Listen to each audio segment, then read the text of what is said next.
Israel Iran യുദ്ധം ആരംഭിച്ചിട്ട് ഇന്ന് 100ാമത്തെ ദിവസത്തിലേക്ക് കടക്കുകയാണ്.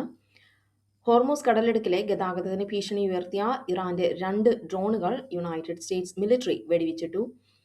ഇസ്രയേൽ തെക്കൻ ലബനനിൽ നടത്തിയ പുതിയ വ്യോമാക്രമണങ്ങളിൽ ഒരു ലബനീസ് ജനറലും ഉന്നത ഉദ്യോഗസ്ഥരും ഉൾപ്പെടെ 12 പേർ കൊല്ലപ്പെട്ടു.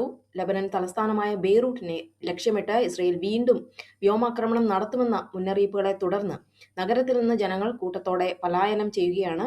ഇതേ തുടർന്ന് ബെയ്റൂട്ടിൽ നിന്നുള്ള എക്സിറ്റ് റോഡുകളിൽ വലിയ രീതിയിലുള്ള ഗതാഗതക്കുരുക്ക് രൂപപ്പെട്ടിട്ടുണ്ട്.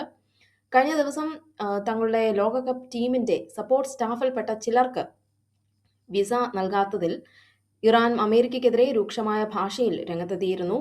ഇറാന്റെ ലോകകപ്പ് ടീം ഇപ്പോൾ മെക്സിക്കോയിലാണുള്ളത്. മെക്സിക്കോയിലെ ഇറാന്റെ അംബാസിഡർ പറയുന്നതനുസരിച്ച് ലോകകപ്പ് ടീം രാവിലെ യുഎസിൽ പ്രവേശിക്കുകയും അന്ന് തന്നെ തിരിച്ച് പോകുകയും വേണമെന്നാണ്.